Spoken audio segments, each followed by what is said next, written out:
I want to make sure if my second team member is there.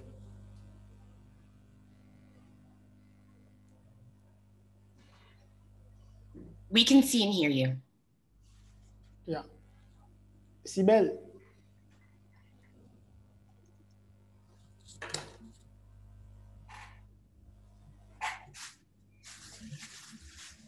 Sibel, can you turn on your camera as well? Join us.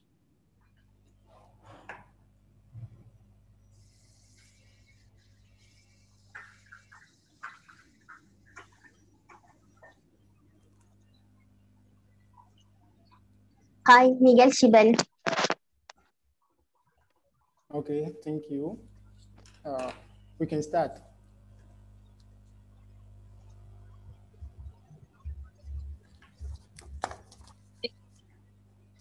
Yes, please, go ahead. Okay.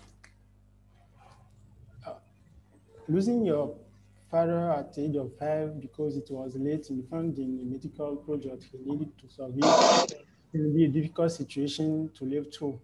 When one day you feel that you can create a solution to prevent such a situation from happening, you can't afford to miss this opportunity. That's why it comes up with Wonder App solution. Hello, my name is Rita Mediko. I'm co-founder and executive director of Wonder. My team members are Olandina Deswasi, co-founder and secretary. Sorry, she can't be there with us tonight.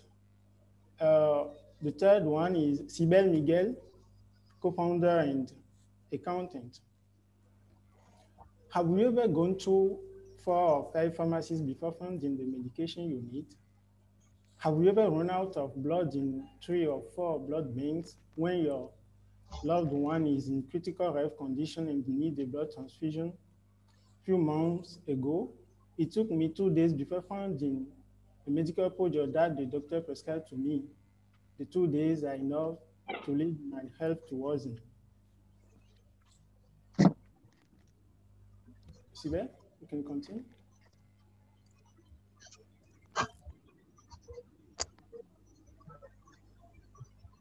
Okay.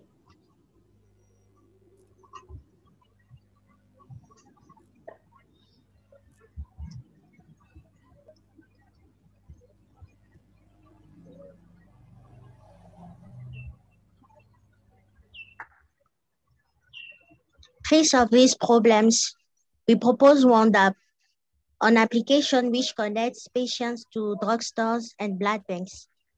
When a patient takes this application, he just has to enter the name of the medicine he's looking for after having turned on his location. Then the application will give him a list of the nearest pharmacies that own the products, its average cost in these pharmacies, and if he is using the application the night, he has in addition a list of the on-call pharmacies around him. And it's the same way for blood banks. But how Wanda really works, we have to know that each pharmacy in Benin gets a database which is different from one to another one. So to collect information from them, we host a central server and develop a program for each database which updates our central server periodically. For the blood banks, we develop a stock management software because they don't have any database, and the process to collect information is the same as pharmacies. About security, Wanda ensure data in motion encryption with TLS protocol, data in rest encryption with iOS algorithm, access control based on login and secret code, two-factor authentication between client databases and the main database. We hope that with Wanda, we will reduce by 50% access time to medication and blood bag, by 20% access cost to medication, and equal opportunity regardless of social class and geographical location in terms of access to medical care. Well, what about our business model? The global cost of our project is $6,238 with personal contribution, which is $1,238. Our business model is based on subscription. So a patient have to pay $0.28 per week to access our application, and pharmacies and drugstores pay $4.5 per month to use our application. What have we achieved so far? We have already a prototype of the web version of our application, and we have already informal agreement with 11 pharmacies, and we are in collaboration with ASFAM. ASFAM is a company which developed a management software for pharmacies, and we have implemented a treat modeling and security plan for the application. About the development, we are in progress, and we plan to start the testing phase with dozens of pharmacies next month. We want to show you how our prototype is look like. It's a kind of video. Yeah, here you can see our menu. Yeah, the customer can subscribe by clicking on this button.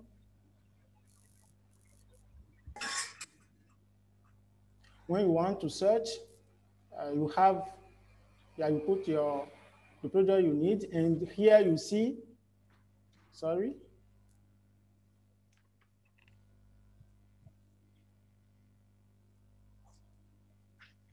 I just want to explain a little more. Yeah, you see, you can have a list of pharmacies you have around you. Yeah, you can subscribe.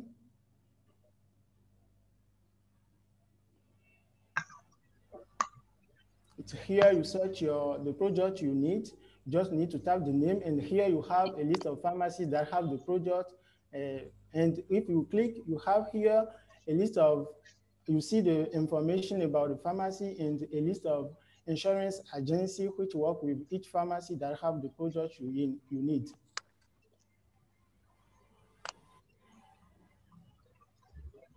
Here, when you are looking for a blood, you just tap the name, you give the blood bank that have the product.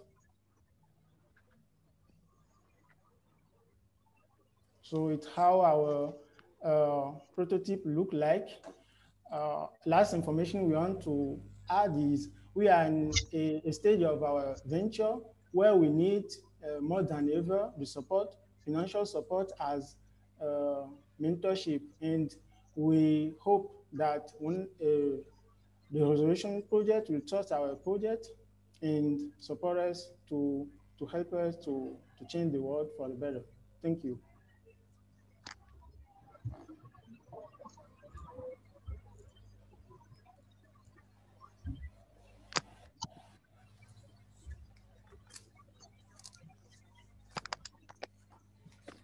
Thanks so much for that presentation.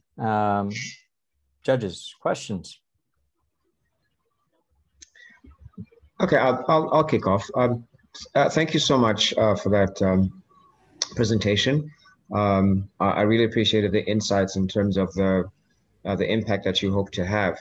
My question revolves around data security. I noticed you had a couple of slides speaking to that. And I'm anchoring the question really on the question of understanding the extent to which the data is an actual reflection of the medicine that is in the system. So the sort of inventory management, so to speak, I'd love to understand, how do you understand what's going into the ecosystem and how it's left, and how do you ensure that there's accuracy, if you will? I mean, that's one question. And then my follow-up is, you identified savings through this app, and I'd like you to maybe unpack, where do those savings go to? Is this the consumer? Are these savings to the pharmacy? Are these savings to the insurance company? So how does one basically quantify or demonstrate that the saving has impact on a number of people in the value chain? But I'm happy if you want to only take maybe the first question. Are we going to answer directly, or we collect all questions? You can go ahead and answer directly. Okay, Sibel, do you have an answer for the first question?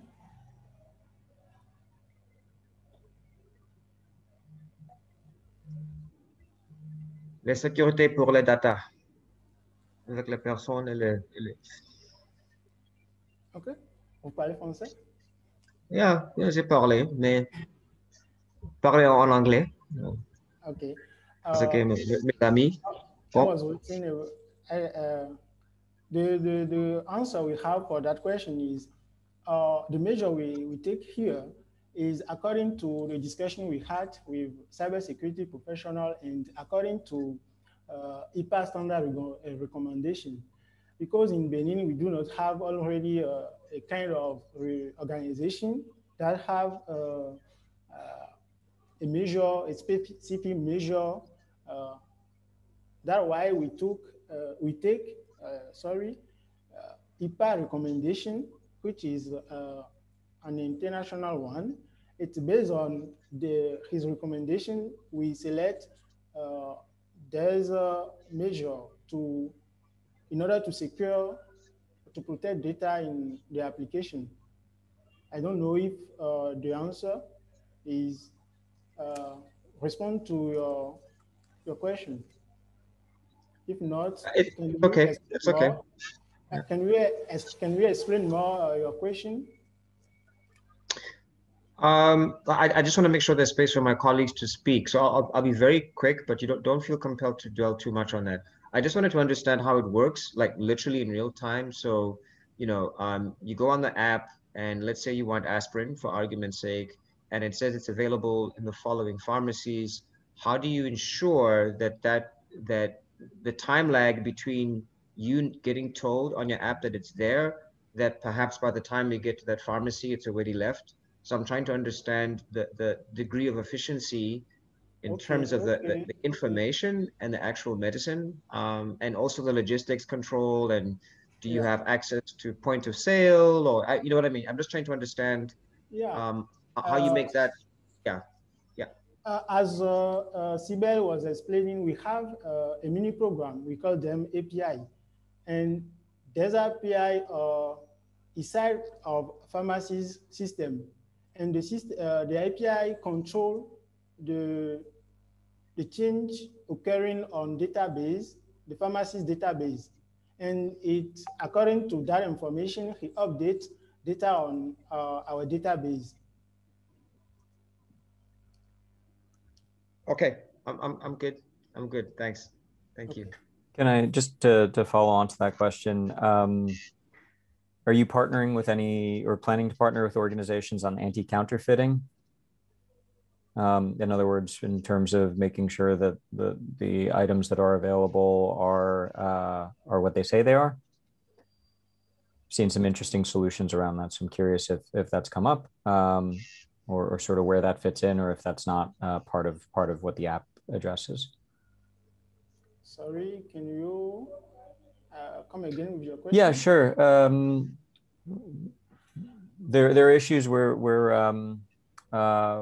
packaging isn't labeled properly, or where false products are being put out. So it may say that it's aspirin, but it's really chalk dust that's pressed into a pill. And so there are some solutions out there that have helped to prevent this sort of counterfeit medicine, which can be quite damaging and harmful to people. or at least ineffective, right? One or the other. I was curious if that's come up, especially because you are dealing in the space of medicines and of blood, if there's any sort of quality assurance approach that you're taking here. Sorry, I didn't understand the question. I don't know if the judges, Mokona, can help us to understand the question. So, Lucian, sometimes we've had cases, maybe not in Benin, but certainly in South Africa, where a generic medicine is not as good as a original one and can even be dangerous. So the question is whether when your app works, does it have a verification step, if you will, to confirm that that is indeed the medicine? Because, for example, at the pharmacy, when the pharmacist is putting in the data, that is potentially a point of weakness. You know, it depends on that person putting it in, and or is it purely automated all the way, literally from production to distribution to pharmacy to your app, so you've got integrity along the way. So it's really a question about knowing that when I go to pharmacy Y, is that medicine the medicine that is on my app, and is it accurate? That's I think that's the. Does that make? I hope I'm being helpful. Does that help? Yeah, a little bit. I hear about integrity of data, right? Yeah. About the integrity. Since then, I didn't understand very well the question, but the answer I want to give is that, as we said, our system is in communication with pharmacies database, and we designed this architecture based on the information we collected from specialists in pharmacies. And as we said, as I said in my presentation, we are working with 11 pharmacies already, and based on information they give us, we design the architecture, and we solicit cybersecurity professional to design the security plan like that. I don't understand the question very well, and I didn't know if my answer responds very well to. I'll ask another question, guys. Lucien, thank you so much, and Sibel, I can't see you, but thanks for joining us today. My question is, what did you learn from the first time you presented, that you've changed and brought onto this presentation? What was the greatest thing that you've learned and that made you tweak your project to where you are today? How did you grow from the last time you presented?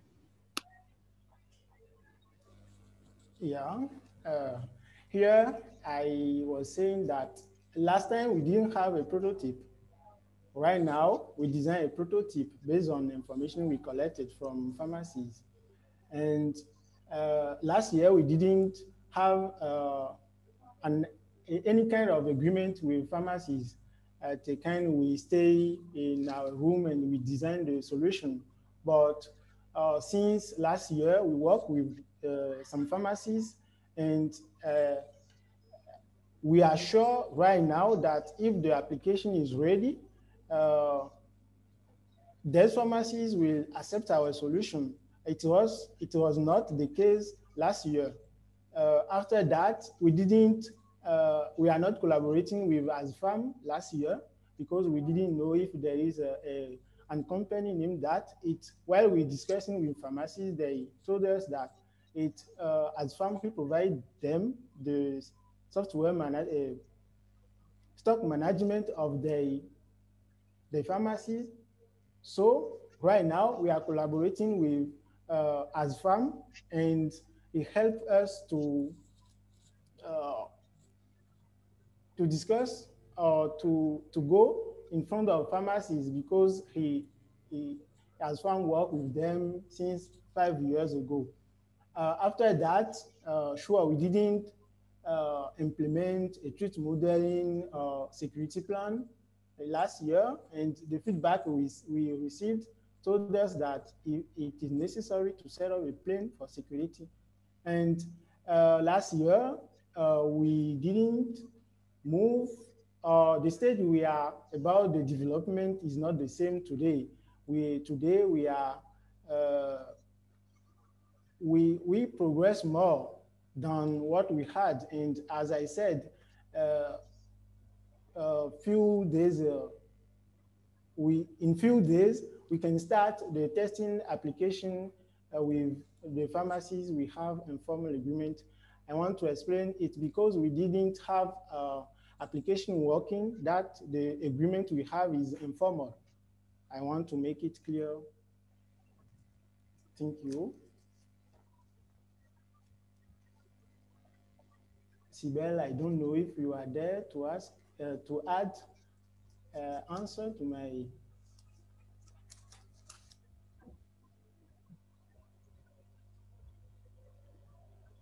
I want to add something for the previous question. Okay. About the security?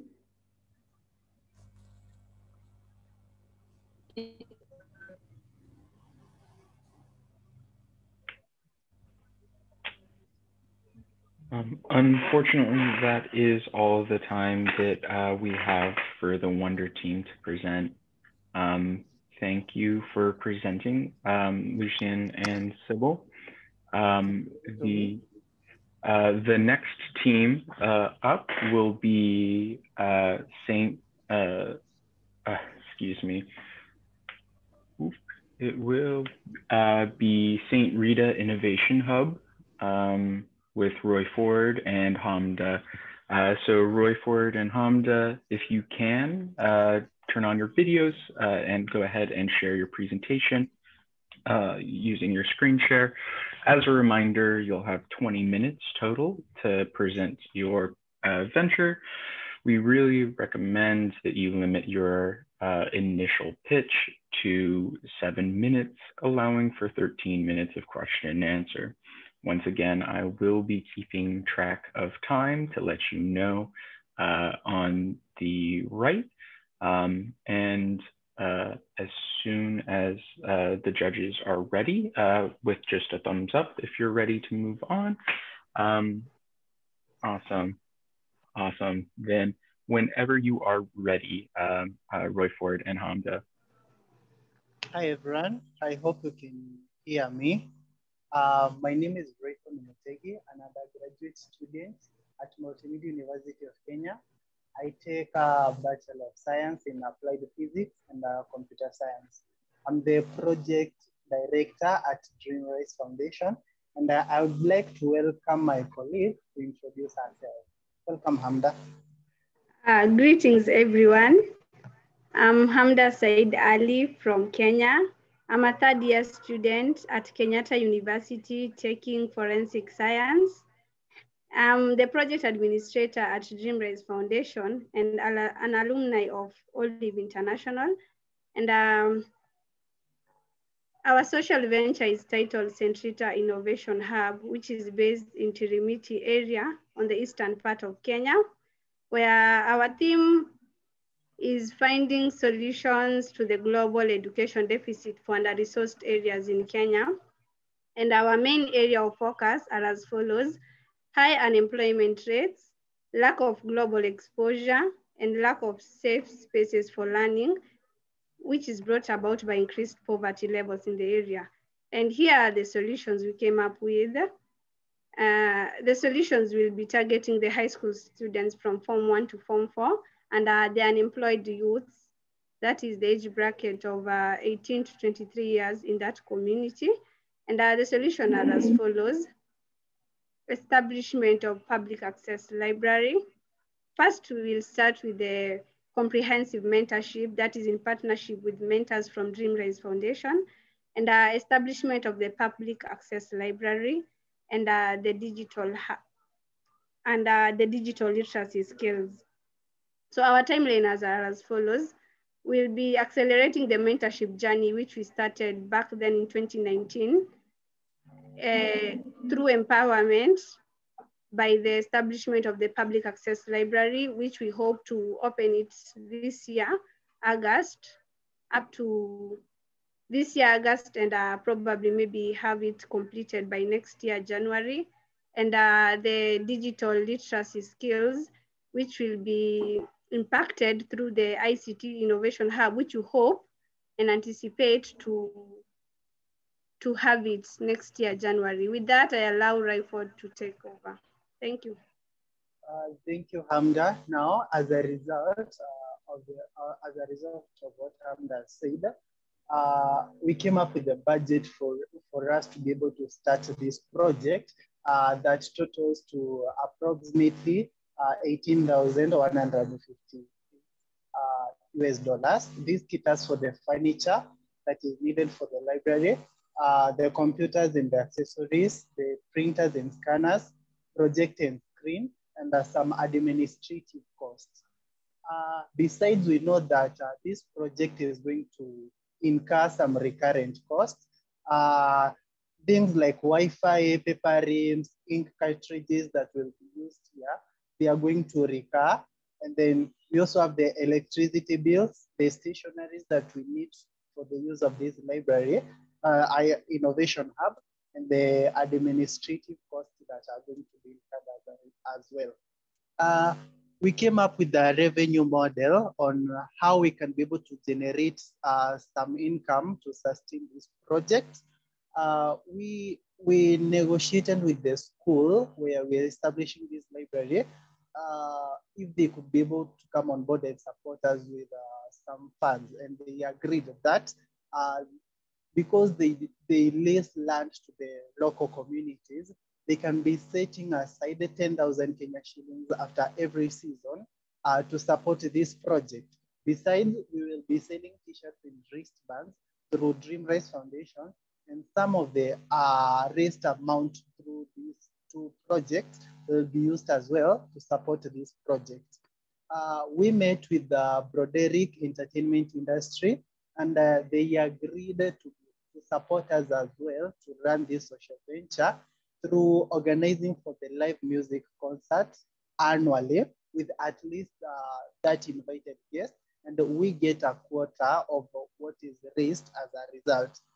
We are looking forward to be screening set books at least twice per holiday, each time with at least 50 students, and this is going to raise for us at least 15,000 Kenya shillings annually. Besides, we are looking forward to be operating cyber services within the hub, because the community has to travel very far for them to access these services. We are going to be doing them at a cheaper cost within our innovation hub, and we are looking forward to generate income as well through the same. Besides, we are going to be printing weekly Sunday reading pamphlets for the local Catholic Church, and we sell them at an affordable cost. And through all these, we are looking forward to raise at least 60,000 Kenya shillings from the sales. And through all these, we are looking forward to be generating at least 1,573 US dollars annually to facilitate to make sure that the project runs. We have already acquired 8,608 books for the library. The two schools, that is the Trinity Primary School and the high school, they have agreed to allocate us two rooms for the ICT hub. And then the schools, at the same time, they agreed to support us with the security. We have 48 volunteer mentors from Dream Rise Foundation, and 2 librarians, whereby even one of the librarians is a beneficiary of our project. So with that, I would like to welcome the questions from our judges. Thank you.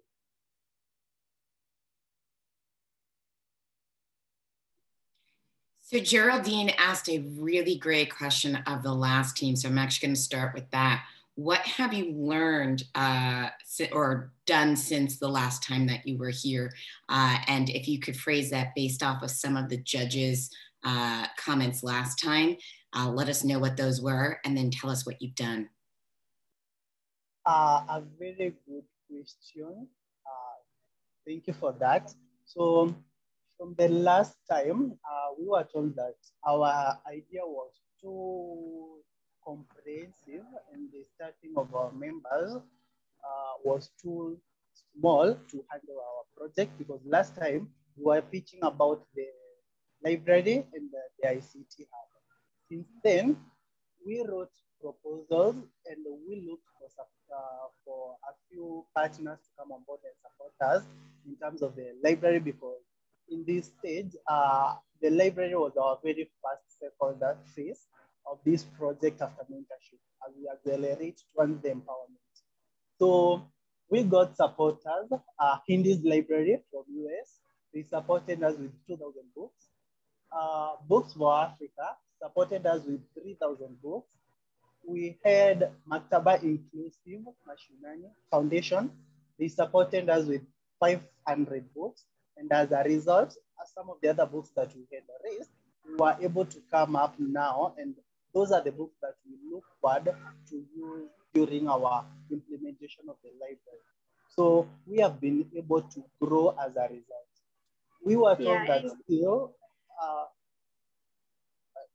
we were told as well, our idea, because our idea was too comprehensive, it was involving the primary school student and the high school student.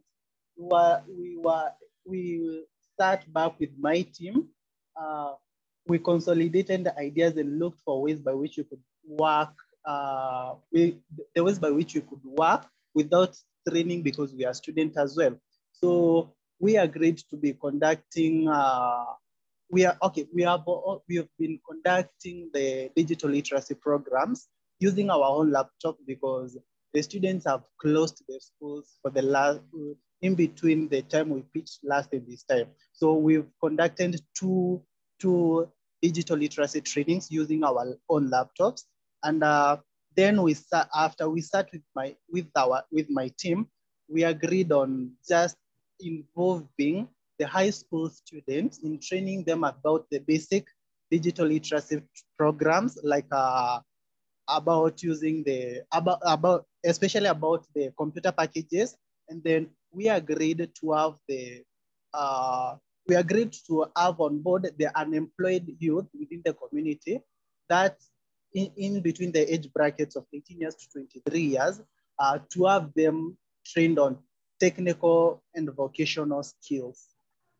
Yeah, Hamda, unless you have something else to add. Thank you. I have something. And in addition to what Royford has said, last time one of the comments were, we were a bit using a lot of time in our presentations. And so from that, we have been engaging with other role models from this innovation.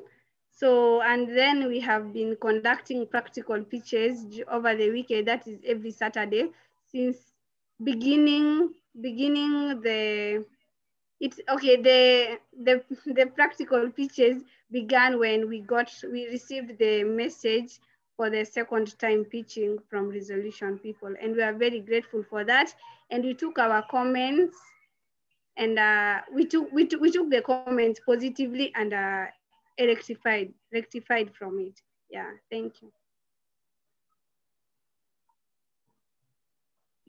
My question, how are you structuring your mentorship program? Do you have a particular curriculum, or is there a, focus, or like do you train your mentors together, or how are you doing that? A very nice question. Thank you so much for that. We have a mentorship guide. Our mentorship is based on 4 pillars: transformative leadership, we have personal and responsible leadership, we have servant leadership, and we have giving back. So under each of the pillars, we have different subtopics that we are supposed to cover on each of the pillar. So we start with personal and responsible leadership, where we train our mentees on things like self-awareness, self-confidence.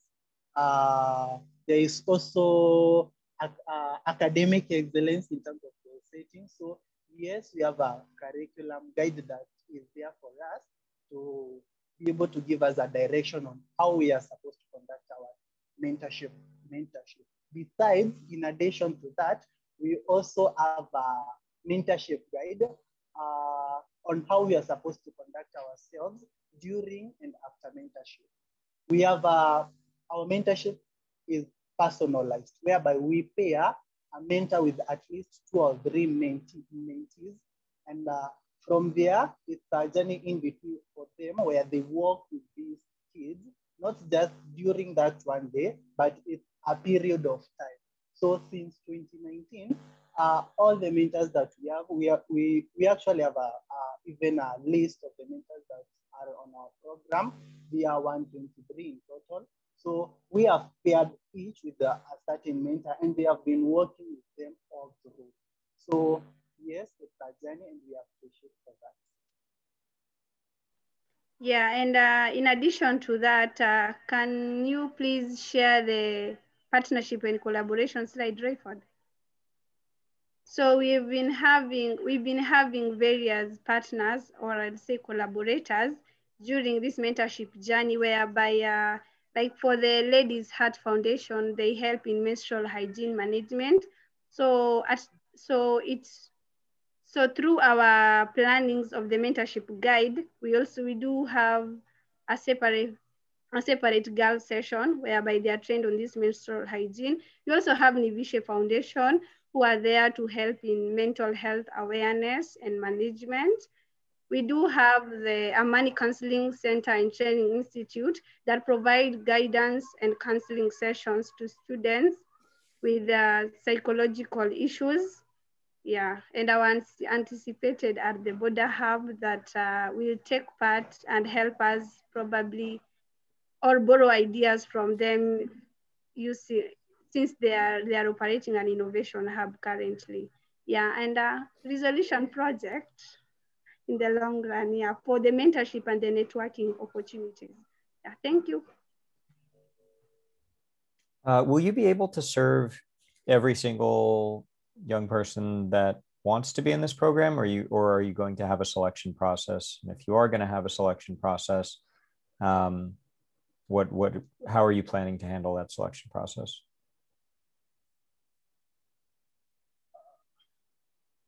Thank you, George, for your question. As we had said, our program targets the high school students from Form 1 to Form 4. That is for the Innovation Hub, and the unemployed youth in between the age brackets of 18 years to 23 years. And our target audience is the students within the locality of Ntirimiti. In Ntirimiti, we have 3 public schools, we have 1 private school, we have 1 public high school, and as a result, the students within this community, that is from those from the 3 public primary schools and private school, are going to benefit from our library, because mostly the library is for the high school, for the primary school students. But for the Innovation Hub, it targets the students in public high school. That is the Ntirimiti High School. Actually, they will be the same compound with the Ntirimiti Primary School. So I'm gonna jump in there because I'm not quite sure you're answering George's question. George is asking about how many people you're going to be able to service at a time. For instance, we see in your plan that you have 30, you plan to get 30 computers. So probably you can only have 30 students in a room at a time. So there's probably, from what you're naming in terms of your potential audience, there's probably a lot more than 30 people at a time who will want to be in your mentorship program. How do you decide who's going to be in that mentorship program? Based on what we've done, because we have done already 2 digital literacy trainings previous. The first time we recorded a number of 91 students. The second time we recorded a number of 97 students who are available who are registered for this program. So what we did with my team, we divided in terms of groups. We are three of us. There is a Hamda Said, there is I, myself, and then there is Bob Paul Madosa. So each team, we had sessions that were for early morning. We had the mid-morning session and the afternoon session. So we grouped the students in terms of the numbers of who are supposed to come at what time. And besides, another thing is we requested for the 30 computers. Our estimate is we are going to have one computer per 2 students. So in this case, we made an assumption that should this social venture come to life, we are going to see an increase in the number of students or the beneficiaries of this program. So how are we going to support this to handle that number?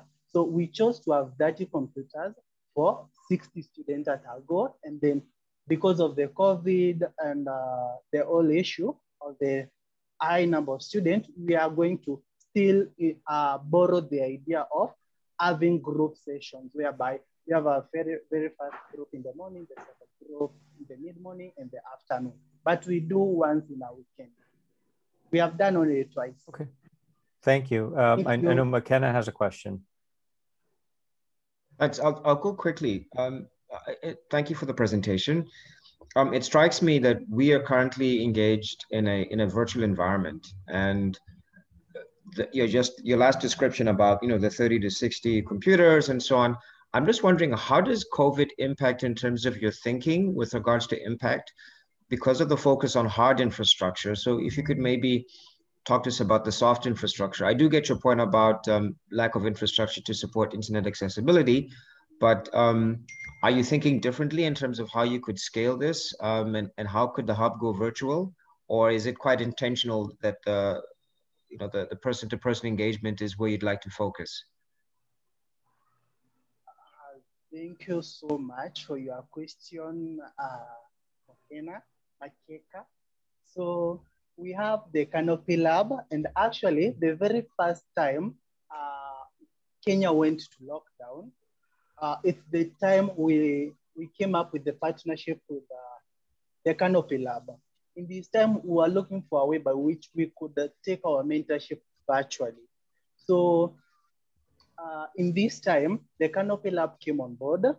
They were giving us a platform whereby our students could benefit from free online courses that are available. So we had a conversation with Sarah Josephine. She's the founder of the Canopy Lab. It's based in Denmark. And we told her about our anticipation to have our own courses for our students, especially in terms of mentorship. And she agreed. I was nominated actually as the brand ambassador for the Canopy Lab within the country. And since then, we have been able to create free online courses for our beneficiaries. We have one on introduction to personal development, and we also have another one on sex education. So besides having Canopy Lab, besides having the Innovation Hub as a center to train the digital skills, it will also support our mentorship, whereby we are taking it virtually, and we shall be even inviting different people from different fields of profession to engage the beneficiaries of our project. Right, team. I am sorry to interrupt, but we have reached the time allotted for. Yeah, I'm sorry to jump in, but St. Rita team, can you just confirm, did that support from that foundation come with any funding? Not at all. It's just only the platform to create free online courses. Got it. All right. Thank you. Awesome. Thank you so much, St. Rita Innovation Hub, for your presentation. You can turn off your webcam and audio and also stop sharing your screen. The next team that will be presenting is Prince from Cocoa for Life. So Prince, whenever you are ready, you can turn on your video and share your screen. As one more reminder, you will have 20 minutes for your entire pitch. We recommend you spend 7 minutes on your formal presentation and allow 13 minutes for question and answer. I will also be keeping time once again in the chat. So Prince, whenever you are ready, you can take over. Hello, I'm ready.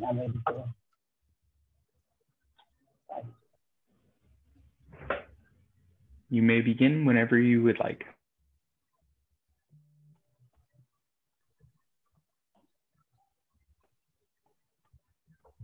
Hello, everyone. My name is Prince, and I'm representing Cocoa for Life. Cocoa for Life is a rural poverty alleviation project trying to boost the cocoa value chain by recycling the cocoa husk, engaging rural farmers, and empowering rural women. So the problems we identified is the increased poverty, unemployment, and black pod diseases in most cocoa farming communities. And this comes about, the black pod diseases comes about because of the cocoa pod husk being used as substitute for the proliferation of the black pod disease by the fungi. And because there is low yield for most cocoa farmers, at a certain point in the season where the cocoa is out of season, unemployment and high poverty rate is very high. And in those cases, most of the husk cannot be utilized, though it can be converted into valuable products. So these are the statistics on the production of cocoa in Ghana here. Yeah, this is the solution that we are offering. So the cocoa supply team takes the cocoa husk, and those that take the husk for us are the community-based women and youth initiative group. So they are in charge of the collection, the sorting, and the ashing of the cocoa pods. And we provide them with the clean that they will use for the ashing. And after that, we purchase the ash from them, transport the ash to our production center, and then process them into potash. And then the residue from the potash production, we infuse other additives like poultry droppings and others to enrich it to form potash fertilizers, which the potash are sold into industries for production of soap, pharmaceutical industries, and some laboratories. And we also use some of the ash with our women to produce black soap, which are sold to the market, which is known for as a solution to most skin diseases. And then we also return back the fertilizers that are produced at a reduced cost to the farming communities, which supplies us with the cocoa pod husk. So this is our business model. Our business model consists of, let me say, the business side and our social side. Our social side, we look at empowering youth and women, and this is our empowerment training, which is a social and economic empowerment program where we design a curriculum that teaches women and youth on computer literacy, like that, financial literacy, and then we also give skills in soap making, that is how to use the husk or the potash that are produced to make soaps. And so this is how we do it. We give them the skill in financial literacy, the soap making, and after that we provide market to the soap that they produce, and then we engage them by employing them and paying them. So our women are engaged either in sorting, collection of the husk, or are engaged in the soap making activity. And also we provide access to organic-based potash fertilizers at a very reduced cost to the rural farmers, so that they can have the right input to increase their yield. That's so our business side. We also sell the caustic potash to companies that produce soaps, and those who are also in laboratories and all that needs the potash.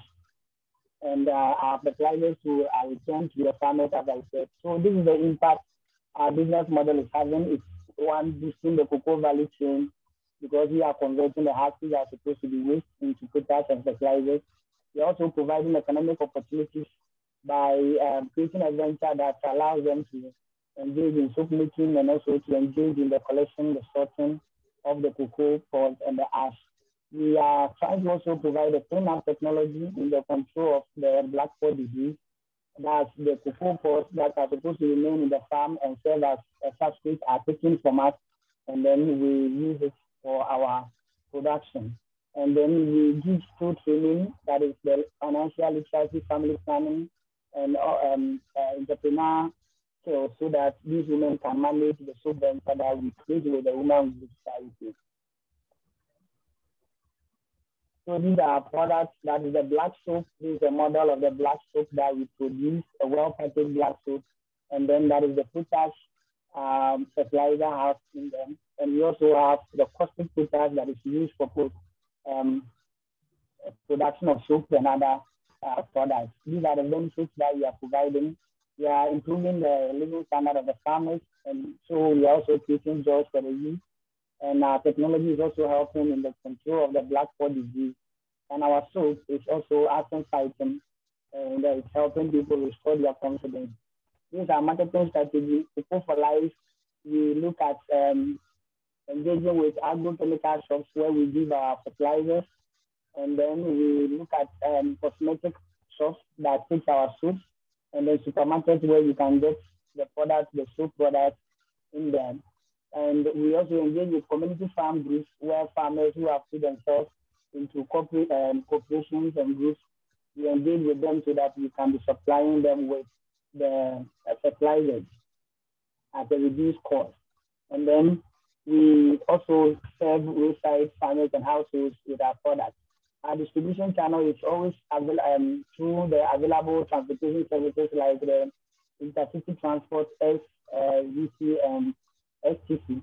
Those help us to deliver our product to our people. These are our partners, Resolution Fellowship, where we are seeking for funding, mentorship, and a reliable community of like-minded youth. And we are also looking at Board, where they try to help us with our great extension services to our farmers. And then the National Board for Small Scale Industries, where we take personnel from them for our financial literacy and other training programs. This is our expenditure that we are using. We are looking for our own development so that we finance the prototyping, the final product development and deployment. Our skill training, that is the financial literacy training, the soap making training, packaging materials and training resources, including our manuals and all that, so that we can take care of all these costs. And in total, we are looking for 8,150 Ghana cedis, out of which we are seeking 5,000 from Resolution Fellowship, and we have already been able to secure 2,500 from the Venture Devils Challenge that we participated in the Arizona State University this year. And our membership and team is willing to contribute $700 to make the total of $8,000 that we need to push the project forward. This is the impact of performance indicators that we are looking for. At the end of the year, Mama Zetu aims to ignite an inclusive community where women can unite, cooperate, and provide healthy and authentic food options, both to our local community and businesses, but also doing it sustainably. So these are women who previously had these are the SDGs that we are tackling, that we are looking for no poverty, we are looking for decent work and economic growth, industry innovation and infrastructure, and partnership for the SDG goals. Thank you.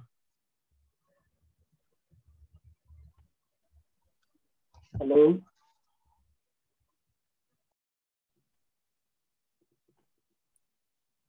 Hello. Oh. Yeah, I'm done with the presentation. Great, thank you for that. I am going to ask a very, very nascent question. Can you confirm well, one of the things you mentioned was concerns about black pod disease, right? Can you confirm or just speak to us again really quickly about how turning it into potash prevents the spread of black pod disease? Like, do you, and like, confirm that any processes that you're doing won't have like the chance that you could be spreading this from farm to farm? Okay, so mostly the fungi that causes the black pod disease uses the cocoa pod husk as substrate. That is what it feeds on to grow in the farm. So if you leave it to be in the farm to decay, then we are also providing a chance and a feeding ground for the fungi. So we collecting it from the farm before it even starts decaying. Makes us be able to take away the substrate for the fungi so that it doesn't have teething grounds to grow in the farm. Yeah. So, okay, and then when you turn it into potash, is there any chance that, like, let's say something got off the farm before, or didn't get off the farm before fungi got on it? Is it like, can you confirm that turning it into potash, there's no risk that, like, you know, somehow there's still fungi being traveled with it, and then you're now spreading it from farm to farm? okay, so the stage that we are picking it, it is the initial stage where the pods are still fresh. It's only at the decaying stage that the fungi can settle on and survive on it. So the stage that we are picking it from, at that point, the fungi cannot live on the cocoa pod. So at that time, it will be fungi free at that point. So the traveling will not risk that.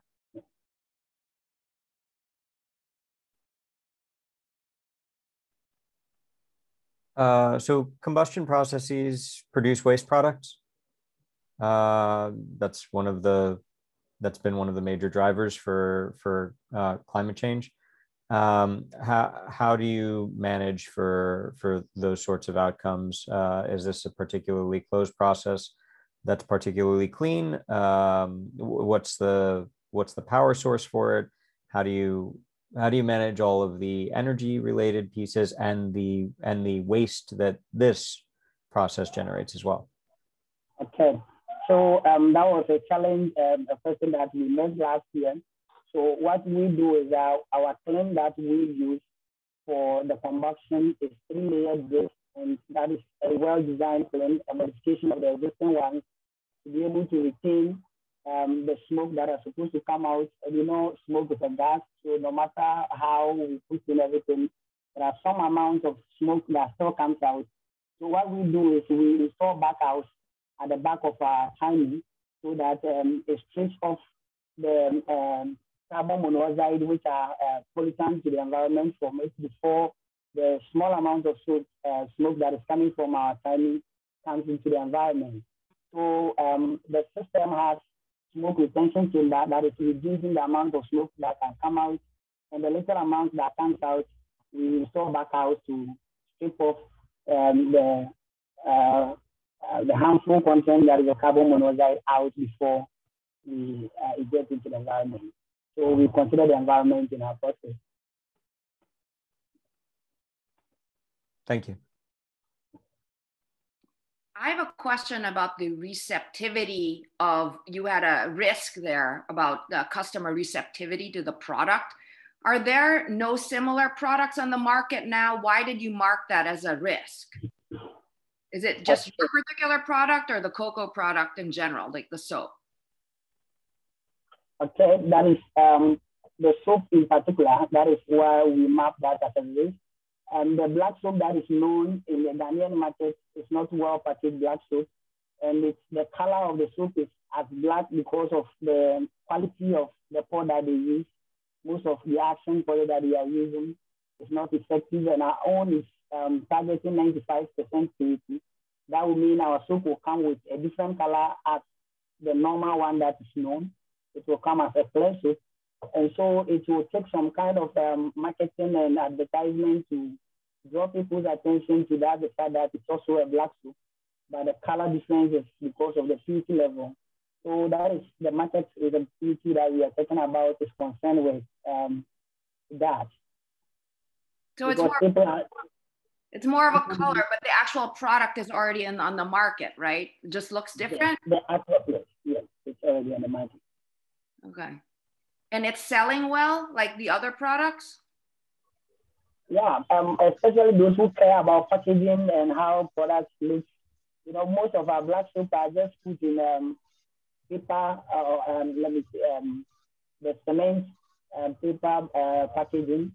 It's not well packaged in this kind. So those who look at those kind of qualities of soap in that sense are really patronizing our products. Okay. Thank you for the presentation. Super quick question, which is probably more a sort of business strategy one for you.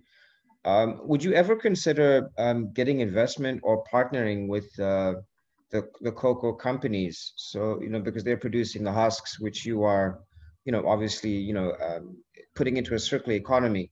Would that be something that you would consider? If so, why? If not, why? Yeah, we are really considering that because if we really want to go at this scale to impact more farmers, especially in the rural areas, then we will need strong partnerships. And that is the reason why we are giving our all in developing our fertilizer so that it's certified all the requirements by the Ghana Cocoa Board so that we can seek for partnership with Cocoa Board and to the government so that the government, through the government distribution network, we can distribute product to most of our rural farmers. We are looking more at the impact, and that is the reason why we want to partner with people that can take us far. So we will accept partnership.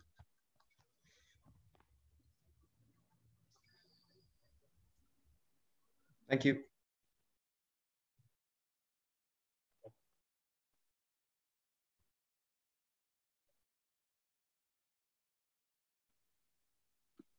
Prince, who else would you, oh, sorry, what is venture devil? I saw that on your revenue. What is that? I had the same question also. I was like, that's a very unique player in the ecosystem. Yeah, the venture devil is an incubation or an international ecosystem by the Arizona State University. So it's organized by the Arizona State University with partnership with foundations like MasterCard and other foundations. So we were accepted into that just, I think, the last 3 months, and then we proceeded to the demo day, and that's where we go. Yeah. Got it. So it has to do with the Arizona State Sun Devils, not with selling your soul. Come again. Right. Now, we were quite concerned about the extent that this value chain is now getting metaphysical. That's right. But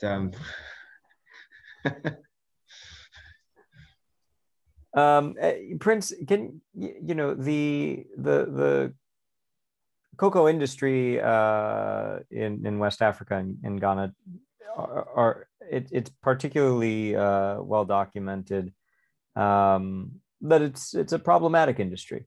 It has a number of issues. Can you speak to sort of where you see this fitting into the industry? Is this an effort to begin to address one of the problems associated with it, or is this the beginning of a focus that you plan to have on the cocoa industry and trying to build greater sustainability and better livelihoods out of it? Can you just sort of speak to that a bit more at the sort of almost at the industry and systems level? So actually the cocoa industry here focus only on the pot, the beans, which is just let me use the statistics. 1 ton of cocoa produced, the beans also produce 10 tons of the husk as waste. So waste management is a huge challenge to most farmers. So even some farmers use other means of like burning the husk to control the husk in the farm, and also in a way to control the black spot. So the husk is a huge waste problem. So it's an existing problem with the industry. Just that government and other agencies are more focused on the beans than finding ways of using the husk to the benefits of the rural areas and also other industries in the country. So it's an existing problem we are trying to tap in and solve. Yeah. Thank you. Just got a minute left. Any final short questions? Really quickly, what have you learned since the last SVC that you've changed? Okay, the Cocoa Life team has really learned a lot. So after we requested for feedback from the resolution project, and we also had a call with a team member from resolution to discuss how we can see the the feedback into our new model. And one challenge that we came out with was last year, the clean model that we were using and the challenges with ecological challenges. And so we redesigned the whole clean system. And that is where we introduced the backhouse to take care of the carbon monoxide and other harmful gases that may be coming from our effluents. And so that is one thing. And last year, the team or the judges were not satisfied with how our women may be benefiting from our solution. And so we look at that by creating the women group so that we will have a more easily identified group that we can be focusing on with our training. And also, we didn't have a specific curriculum last year for our training. So our team designed a curriculum to cover the SOAP training, the financial literacy, and family planning that we were trying to incorporate. And there was also another issue with the family planning where our team was not including the male part or maybe the husbands of the women that we are working with. So we also went back to look at that so that we incorporate the two so that it becomes two-way solution. We don't leave the men out in such discussion. So that's one of some of the many things that we needed. I'm sorry to interrupt, but we have reached time for your presentation. Thank you so much, Prince. We really appreciated learning more about Coco for life. You can feel free to turn off your camera, stop sharing your pitch deck. Thank you so much. The next team we have coming up is SmartPad with Charity. So if you are able to, go ahead and turn on your webcam and your audio and present when you are ready.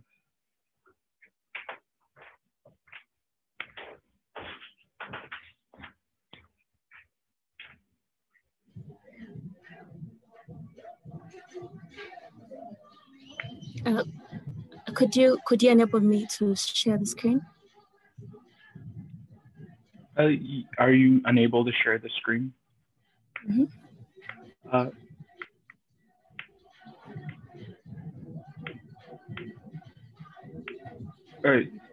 Sorry, I didn't hear you. Are you not able to share right now? I'm not able to share, true. That is so strange.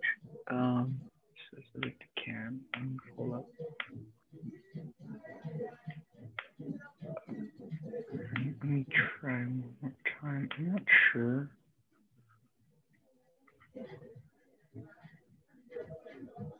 Okay. I'm not sure exactly why it won't let you share, but I have your presentation queued up right here. Okay. I will share it for you, and when you want to switch to the next slide, just verbally say next, and I'll move the slide for you. Okay, it's okay. Right, it's just opening.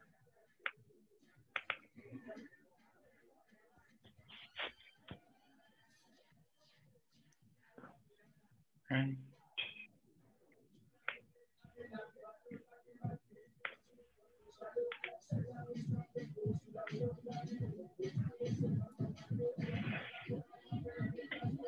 All right, is everybody able to see the presentation?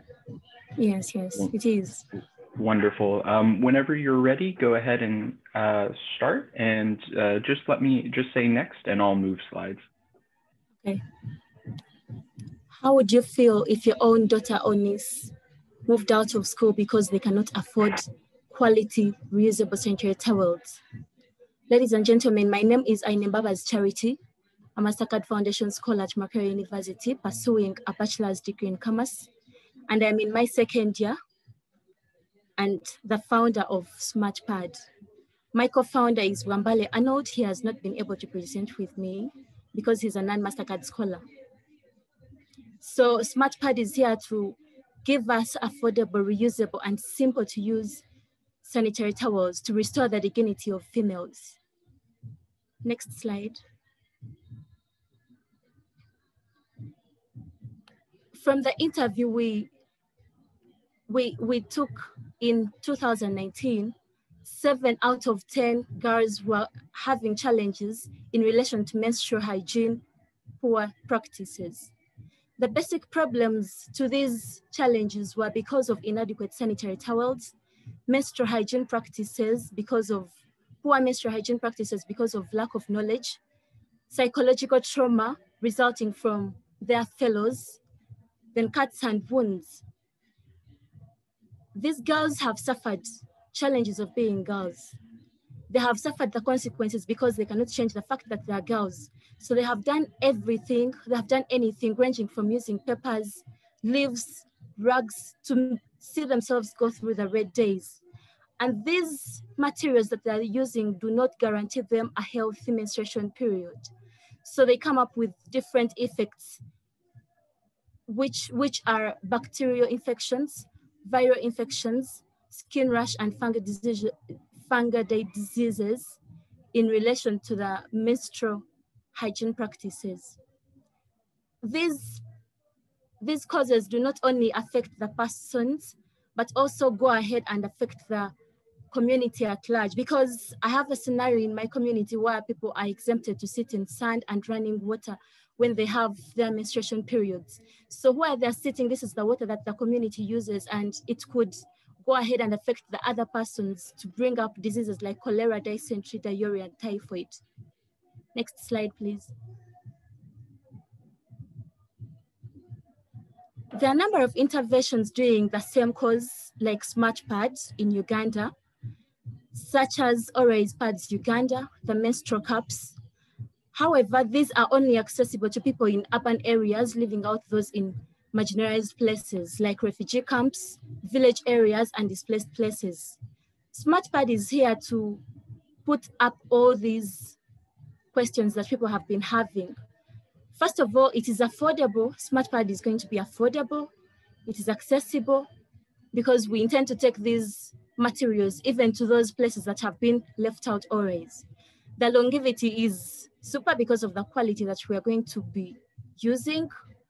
They're easy to use since we are going to have the sensitization as a package for our products, and they're eco-friendly because of the material that we use to make the pads.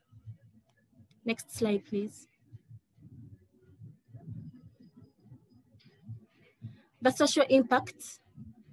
We have our goals as SmartPad, and we have to work towards achieving them. And some of these goals are to ensure accessibility to healthy reusable sanitary towels by all females in rural-based communities, to improve menstrual hygiene of girls through use of proper material during their menstruation, then to boost confidence and self-esteem of females to participate in all community endeavors, to also ensure school-going girls do not miss out on any school-related activities due to menstrual hygiene issues. We also intend to empower 1,000 girls by equipping them with knowledge on how to go about their menstruation periods and practices, then to offer affordable reusable sanitary towels, and to keep at least 100 school-going girls each academic term. Next slide, please. Our venture sustainability. Many people could wonder how we intend to have our project running, yet we are not aiming at getting profits. We are aiming at the community welfare. However, we hope to get some of the incomes to sustain our project through the sale of the sanitary towels. We hope to sell each packet of our sanitary towels at 3,800 shillings, Uganda shillings, which is equivalent to $1. And on average, if we sell 1,000 packets, that is roughly 3,800,000. So from that money, we shall make sure we put aside money to sustain the project by paying the workers and every related activity of the project. The voluntary contributions from well-wishers, grants from government, charity organizations, we also hope to use that for sustaining the project. Then through trade shows and exhibitions, we also hope to make sure our project keeps sustained. Training services offered at an agreed fee will also help us get some incomes to sustain our project. We hope to make partnerships as well with the Ministry of Health of Uganda, then different places like refugee camps and other organizations with the same cause, because we are all aiming at making the girl child better. Next slide, please.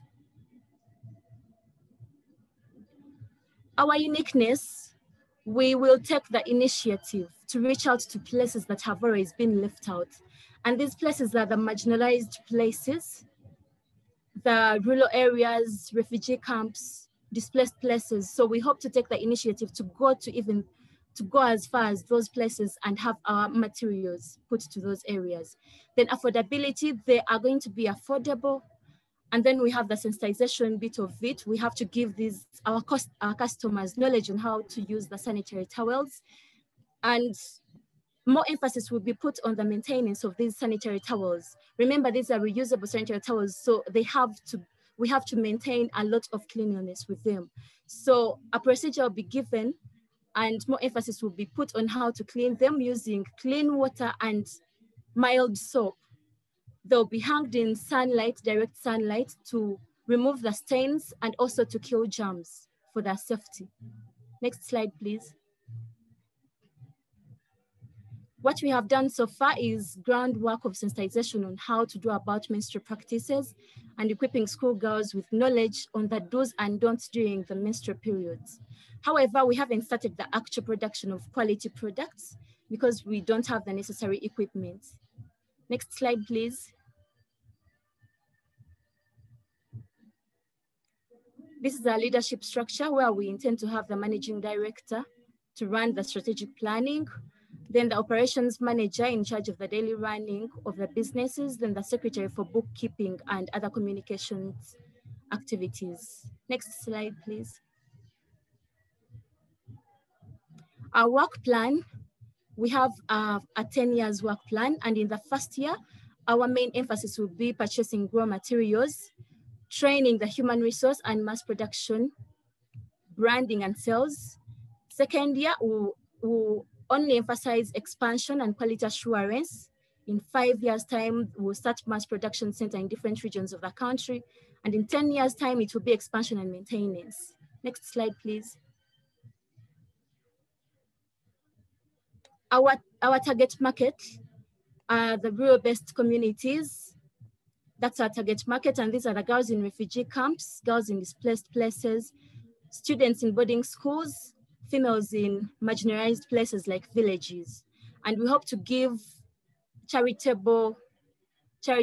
we hope to give 20% as charity, since we are a legal entity and we aim at the betterment of these girls. So we imagine that those communities where there are girls that cannot totally afford the sanitary towels. So that's what we're going to do. Then we have the serviceable market for any interested persons and the country at large. Next slide, please. Our budget, this is our budget, and it is roughly it's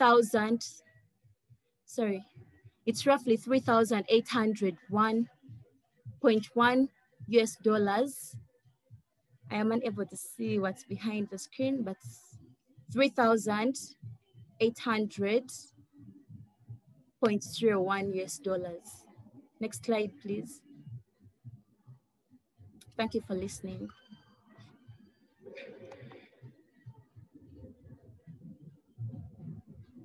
All right, I will jump on in there. First of all, thank you for a great presentation. You're definitely working on some very important things here. So wanted to just focus a little bit in on your impact. On one of the slides, you mentioned that you hope to be able to distribute pads to over 1,000 girls.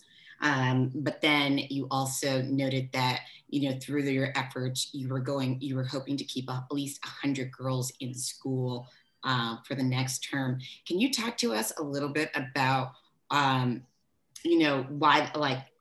what's the difference between that number, between 1,000 versus the 100, and what, if there's anything that you can do to get that number up from 100 even higher? Okay, well, thank you for the question. In my slide, I mentioned we hope to empower 1,000 girls a year. and we hope to keep 100 girls each in school each academic term, at least 100 girls. So this is what we intend to empower for the beginning. But of course, it will be of great importance to us and to the girls if we get bigger numbers of the girls at the end of the year. So if we encourage 100, if we be able to meet our target of keeping 100 girls in each academic term, we shall be able to get the 1,000 girls that we want to equip each year and even more. So what we have to do to get a bigger number and to impact better numbers, we have to involve these girls and move to different places and talk about the goodness and the better practices of the menstrual hygiene to make them better, yes. Okay, so it's really what you're trying to say here is really like, even though you're empowering 1,000 girls, maybe not all of them follow through on some of the things that you are teaching. So there's going to be time that over time, your practices are going to get better, or their practices are going to get better, so more of them will stay in school for the academic term? Yeah, the girls we want to empower are in different categories. The girls in refugee camps, the girls who are not going to school, there are those females in rural areas. So the 1,000 females or girls that we want to empower are all over the country, all over. And then we also want to make sure at least 100 girls keep in school each academic term, since these are some of the people that are affected due to poor menstrual hygiene practices, yet they love going to school. Okay, great. I'm gonna jump in with another question here. Sorry, judges. So one of the criticisms over time around reusable sanitary pads has been about how does one clean it? You already went through some of the processes that you would do around cleaning it. Do you have any plans about teaching about the disposal of the water associated with cleaning? Thank you for the question. It has been a criticism over the years, but reusable sanitary towels are supposed to be cleaned. The emphasis is mostly put on cleaning, like I earlier said. So you're supposed to get your sanitary towel after use, put it in a bucket or anywhere you can wash it from. Wash it. After washing it with clean water and mild soap, you dispose of that water into some people have trenches, for example, or you could just dispose it off to the environment, so long as it's not around a water source. Yeah, so that it could dry even under the sun. So after cleaning it, you dry the sanitary towel under the sun so that the germs and all the stains get off due to direct sunlight. Yes, so the water that you finish cleaning from it is disposed of in a place that is not associated with surrounding water bodies or home surroundings. So you have to make sure it is in a cleaner area. I have a question. Oh, I'm sorry. No, please, I'll go after you. Please go ahead. Okay, thanks so much for your presentation. My question has to do with your costing. I think on your board there, you had basically raw materials. Well, who will be making these pads? So that's one. I'm looking at the human power, manpower, women power. Who will be making these pads and who will be doing the training? So what's your volunteer structure or your people involved? Like, how are you thinking about your team? Okay, thank you for the question. The labor that we're going to use, we hope to get girls and train them. I have personally been trained in making these sanitary towels, and I have a team that I have been working with. So me and my team hope to empower some number of girls, at least 30 girls for the start. We're going to empower them and train them with these skills. After empowering them with the skills, once we have the equipment that is necessary, they'll begin the actual production. So this will help us also to help these girls get jobs. we'll be solving the problem of unemployment and also equipping them with skills that maybe could help someone else in future. So it is the females themselves that are going to be doing the actual production because we are going to train a number of them. But you're not going to put that in the budget, so they're not getting anything. No, we included something, the transport, let's see. Sorry. I think I edited it when I was making changes, but it was included. And also we have the volunteer structure. When someone comes in and they want to be trained, they're supposed to pay a certain amount, a certain small amount of money as a volunteer of the project. So that money could also help in, again, equipping them with the skills. So you're paying them to train them to volunteer? Paying them to volunteer? I'm sorry, I didn't understand that. They're paying you to get trained, or you're paying them to train them? It is like an allowance of their time. Once we have chosen them, we are supposed to give them an allowance of their time, maybe for lunch and, yes, for lunch and a drink, a bottle of water. But they come in voluntarily and also pay a certain amount to be on the volunteer basis and acquire the training. Okay, and someone will manage this volunteer team? Pardon? Someone will manage this whole team of volunteers. You will have a team, a staff person to manage this group of volunteers, or who will do that? Our entire team is going to be in charge of that because we are around 10 members, so we all have to come in and do the training to these girls. So after doing the training, these girls could be split to different regions of the country, so that we have like a number of 5 in each region, and they do the actual production.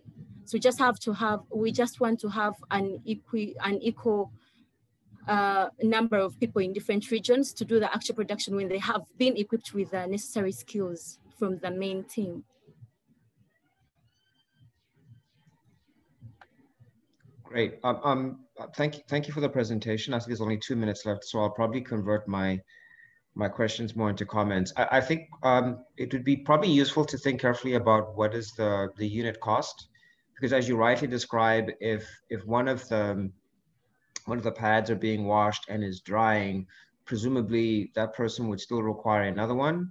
So in fact, maybe they're sold in sets of 3 or sets of 4, so that whilst one is being washed, you can change it. So it would be interesting to understand those type of economics. And the second one is, I think, just supporting my colleague's comments, perhaps your business model isn't even with the pad itself, but perhaps the business model is actually in the cleaning of it, right? Because once you've bought it, I mean, I'd love to know how many uses each pad could work, but I think this whole question of the volunteer staff, or are they paid staff, or is there a service or cleaning?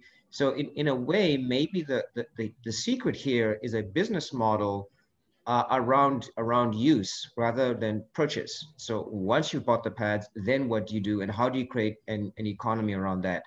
But because there's not much time, I'm gonna stop there and just leave that with you. Yeah. I do just want to make sure that I'm clear on the labor question. So there are, if I'm understanding correctly, you have volunteers who are trainers, and then you also have girls who are in the program, and those are 2 different groups. Is that correct? Yes, yes. Okay, and the volunteers who are trainers, some of the girls in the group may become those types of volunteers, but many of them will just acquire this skill and be able to make sanitary pads for themselves, for their communities, etc. Right? Yeah, if they acquire skills and they also hope to do the same cause like mine, then it's okay, because we are all aiming at making the lives of girls better. So if they acquired the skills and they transferred them somewhere else, it will be fine, because we are making sure the girls get. They can either make them within your program, and then they can be sold within the program, and you can continue to support a small stipend for them, but also support other girls in the future. Or they can take the skills and they can open up their own shop or manufacture and sell these within their community separately. Is that correct? They can get the skills and make these sanitary towels elsewhere under our program. Got it. Under okay. our program. I think I follow. All right. Thank you. All right. Thank you so much. That is all the time we have left for your presentation. Thank you for all the work you put into it.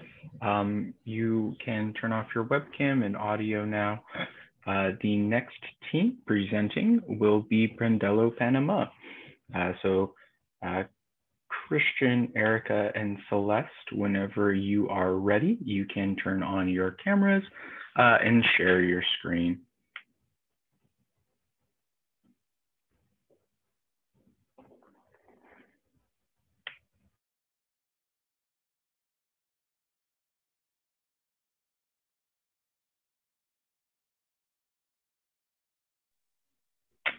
As a brief reminder before we get started, you'll have 20 minutes total to present, 7 minutes. We encourage you to stick to 7 minutes for your formal presentation and allow 13 minutes for question and answer. Whenever you are ready, go ahead and introduce yourself and take it away. Thank you.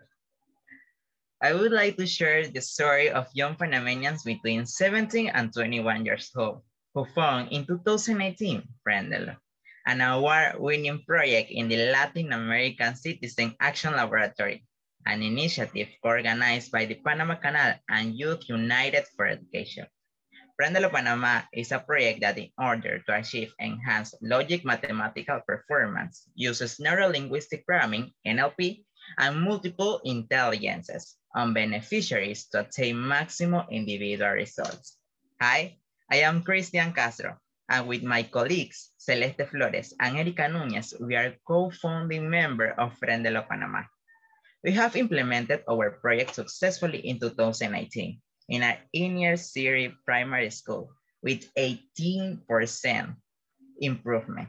In 2020, with a virtual version for 9th graders, they enhanced their skill by 8%.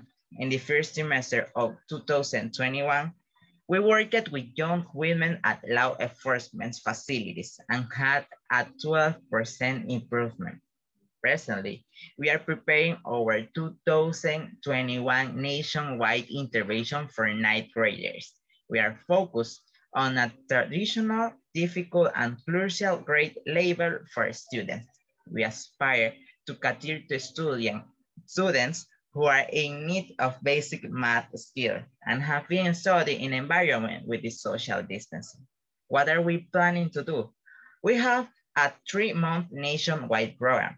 Our syllabus is based on a prioritized curriculums and it includes 24 two-hour sessions where we combine tailored psychology and motivational intervention with mathematics lesson and daily life skills using the NLP learning strategies.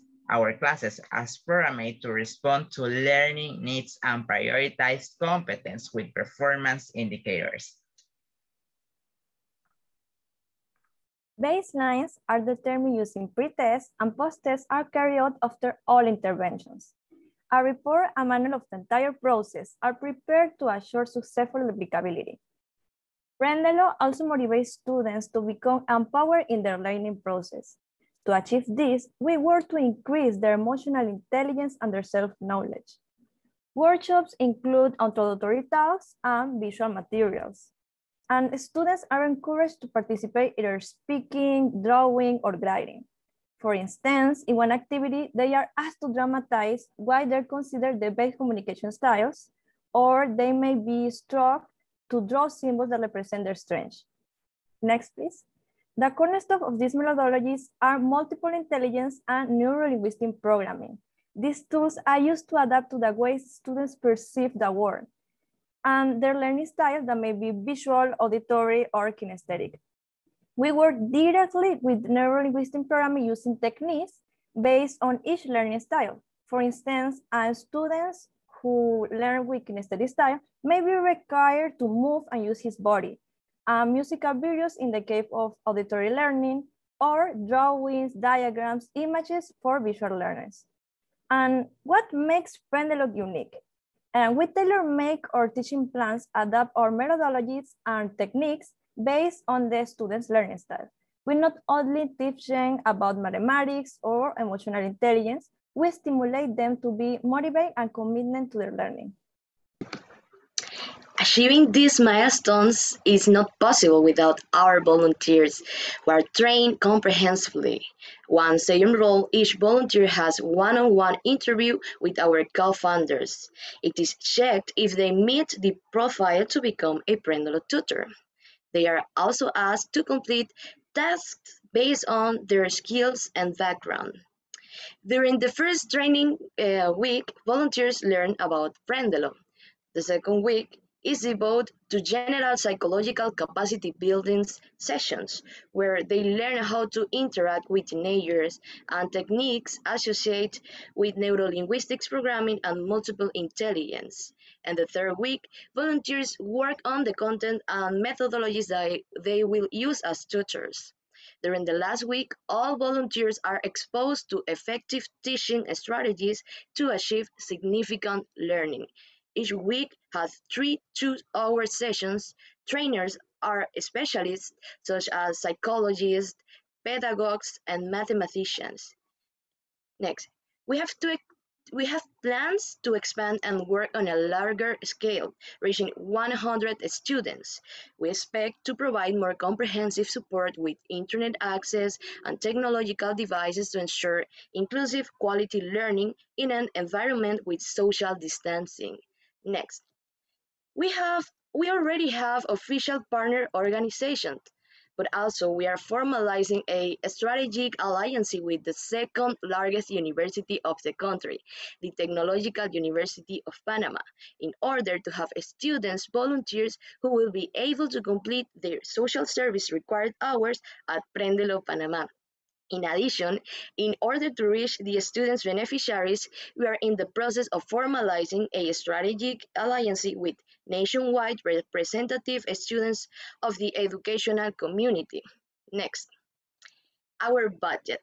Our budget is divided in 4 areas: human resources, equipment, materials, and promotion and publicity. All of it, Prendelo's total budget is of $6,152 with 29 cents, and $1,860 is our own funding to the project. It is a low-cost budget with a high rate of return over the investment. We work daily to be an agent of change and make our classroom a suitable environment where mathematics is no longer a headache. Our first step is to contribute to changing our country's educational system, and why not the words, we are Prendelo Panama. Thank you.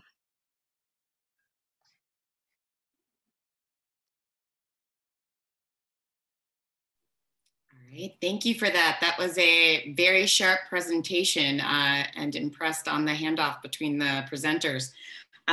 Real quick, I was just looking over the application. Erica and Celeste, can you please tell us where you're at school, or are you currently enrolled in college? What's your status? Yes, nice to meet you. I'm Celeste, and I study psychology at the university. I'm in 4th year now. Yes, my name is Erika, and right now I am a civil engineer student and also English language student. Yes, that's it. Thank you.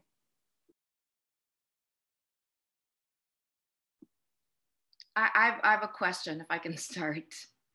How do the students, well, thank you for your presentation, Christian, Erica, and Celeste. Very, very good organization there and handoff, as Tanya said.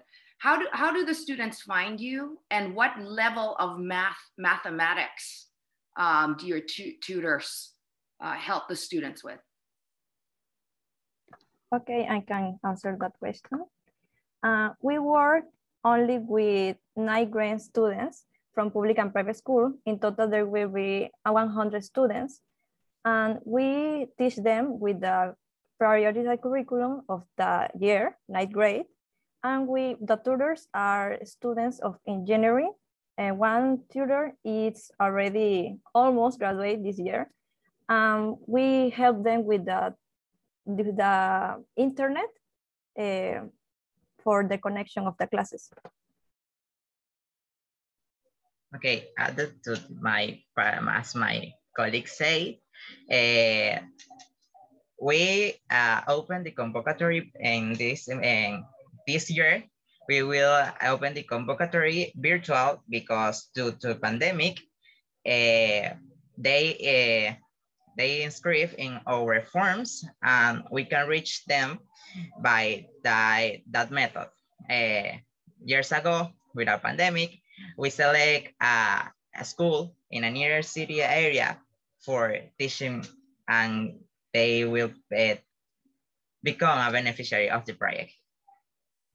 Yes, sorry, Erica. Sorry, no, complementing, just quickly, complementing the thing that my partner said.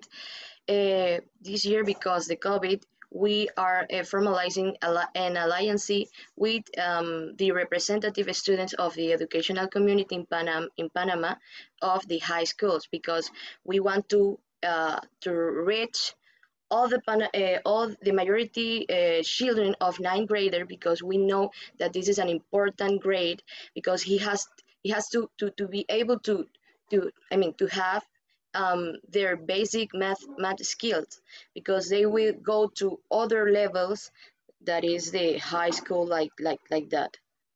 Yes. How do you choose which students to take on? How do you choose which students to accept? I can answer this question. I mean, we are a project that we cannot denigrate anybody. The children that want to study with us, they can do it. That's the reason, because in our budget, we are putting technological tools, because we want that the social inequalities doesn't mean that they cannot receive a support and a quality education, because right now our country is very beaten because the pandemic, in special in the educational system. Well, hopefully you'll have enough volunteers to cover your students, but that might be a constraint to think about how you eventually choose who you can help, because you might have more students wanting your help than you can do, but hopefully you'll be able to find enough people to work with.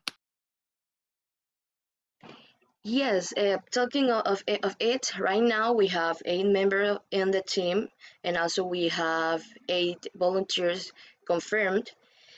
Right now we are 16 members, but like I said, the next week we officially sign the alliance with the group of the University, Technological University of Panama, to be able to have all of the volunteers when you are graduating, you have to make social service. It's a requirement. So with this alliance, we are doing that these guys can be discount these social hours with our project, and also they are helping to make a solution with all the things that are happening right now in consequence of the pandemic. And Erica, how many hours are required to graduate? How many service hours? It will depend. It will depend about the careers and all the things. Right now, all these details we are ultimating. But about, I mean, is it 20 hours? Is it 50 hours? Is it 200 hours? I can answer that question. The answer that require University Technological of Panama is 120 hours for graduate. About 120 hours. Okay. And for somebody who volunteers with you for a semester or for a year, about how many hours would they be volunteering? Okay, we accept the volunteer for a year. And about how many hours do they spend in a year volunteering? 90 hours. 90 hours. 90? Yep. Okay, about 90 hours in a year. Okay, great. Thank you. That's helpful. Great presentation, team. Just a quick question about how you structured your approach. You've spoken about the ninth graders. You've spoken about neurological support with regards to mathematics. I was just wondering, in terms of your journey, were there times when you considered that perhaps there's other things that you would like those ninth graders to know, whether it's maybe music or something else that builds up their critical faculties, but is probably not as traditional in terms of mathematics and so on? I'm just super curious, like from a curriculum perspective, do you want to expand? Are you quite explicit about where you want to land? And yeah, just keen to understand from a scaling point of view, because out of the average, let's say 10 kids, there's such a diversity, and at that age, young people are still finding themselves, right? So it's good to give them skills to move onwards, but just making sure that perhaps they have a wide range of options or not. Like, I just want to understand what is your position on that, Okay, I can answer that. Yeah. We are not only teaching them about mathematics, we teach them about emotional intelligence, we teach them about how to love themselves, how to manage their time, how to have less stress, a lot of things relate with the personality of them. And we want to teach them about techniques for being more secure about themselves with the study and with their life. For example, students can believe that they are not intelligent because they are not good at math, but we teach them that we all can learn, but we have to find the best way to do it. So we use PNL for being able to know that we are good with the visual technique, with the auditory technique, with the technique, kinesthetic technique. How do you teach math kinesthetically? Okay, we can, for example, if he's an auditory student, we can teach them with songs, we can teach them with videos. We, for example, make songs about mathematics, and it's more easier for them to understand. And if he's kinesthetic, they can use their body. They have to move, they have to do exercise, they have to do sports. Visual, we can use diagrams, slides, a lot of colors, and it's more easy for them.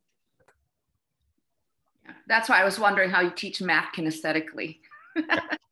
That's also why I asked. I just wanted to ventilate that because I think it was a bit subtle in your presentation, but I'm glad that's what you explained. Yeah.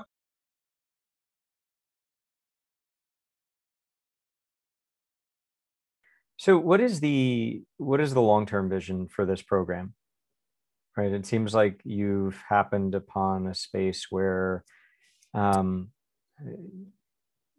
sort of, and I'm not sure I'm using this term correctly, but this sort of differentiated learning is not, is something that often is, it's sort of effective in classrooms, but it's tougher to scale, right? Like a teacher can be really good at it, but education systems haven't been particularly effective at it. What's the long-term vision for this? Where do you see this going? How would you hope to sort of take it to as many students as you think you could reach? I can answer this question. Thanks for the question. Well, it will be, as you say, with the measure of the volunteers, because it's known that one teacher for many students, it's very hard. So right now we have to be in a virtual version, and we prepare all these things without volunteers, without all the activities and all the structure for it. What have you learned from the last time, from from the first time you presented? Okay, I can answer that. Now we are more organized, more prepared. In addition, we were able to organize ourselves and establish with anticipation the guidelines, the dates, the goals, that allies, everything that we need. From the last session, we learned to be more organized. And I think we are focusing our goals and to be a social venture. Before we want to renovate our educational system in this country, but right now we think that we can help to be a solution post-pandemic for all countries in Latin America in general. Okay, complementing the question about our vision in long term, in 2 years we hope to reach 400 students and had at minimum of 50 volunteers. In 10 years, we hope to be an academy where we can reach more students and have a place, an academy in many sectors of Latin America. And complementing to the question of what learned from the last time, I think that it was a really challenge for us because this is not our native language, and we accept the challenge. And I think as a consequence, we were so nervous and we have a lack of information. I think that we improved this for this time. And that is perfect timing. That is all the time we have for Prendelo Panama. So thank you very much, Christian, Celeste, and Erica. We appreciate you taking the time to put together your presentation and also participate today. So thank you for joining in. You can feel free to turn off your webcams and audio now. The last, but certainly not least, presentation today will be FarmSense, brought to us today by John and Abraham. So John and Abraham, whenever you are ready, you can turn on your webcams, turn on your audio, and share your presentation.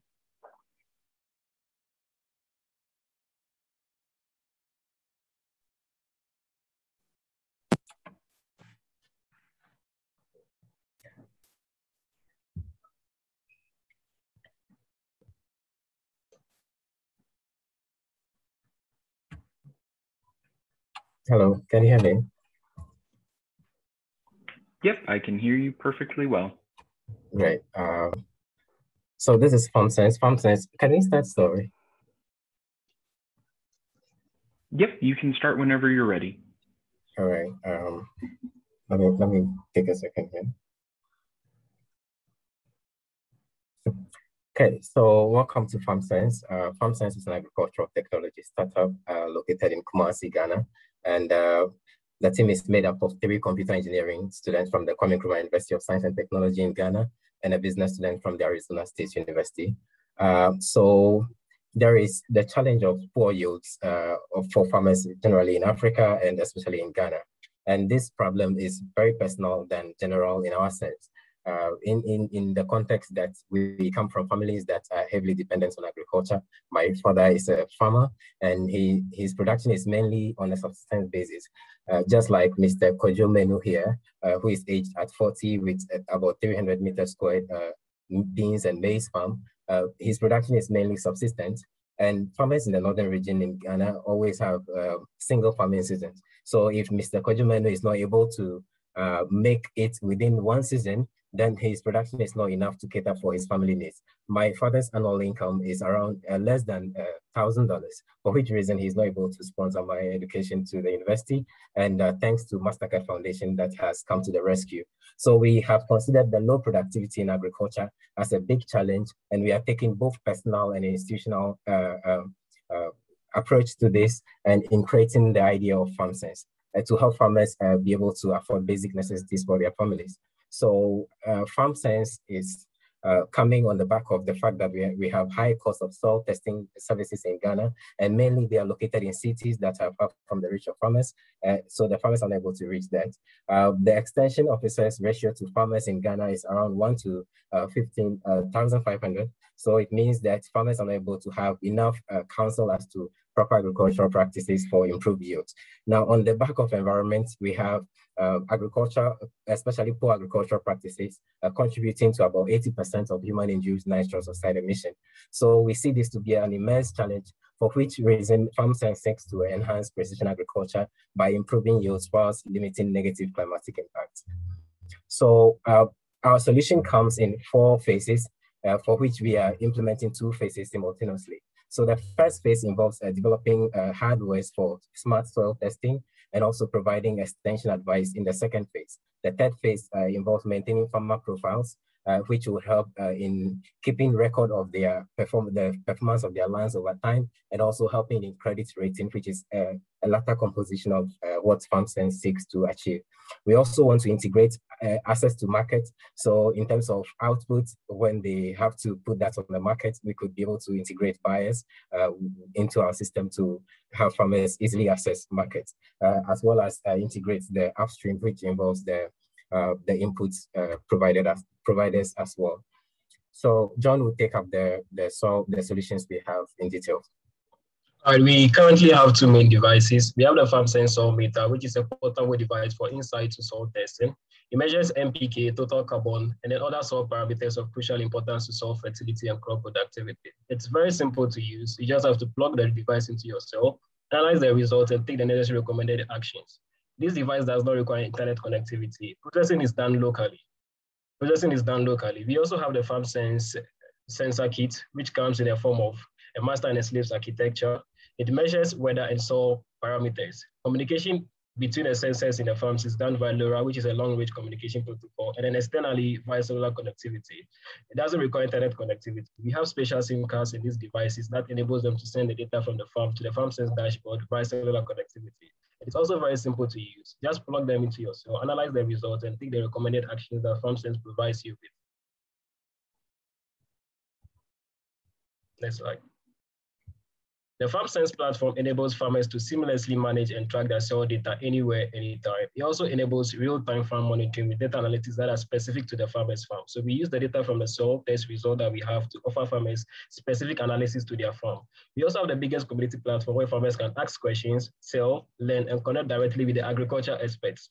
On this particular platform, farmers are able to post pictures of crops, of diseases that are affecting their crops, and receive instant answers from the market experts.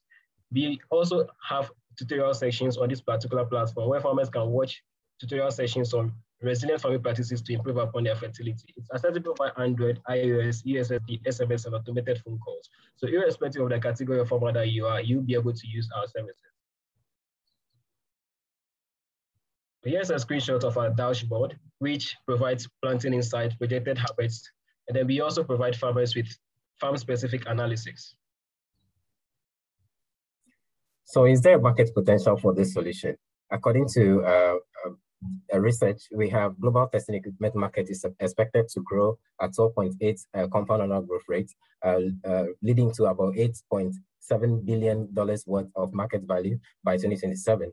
So considering that we have about 50% of the world's arable land in Africa and Ghana, then we would have a good market potential.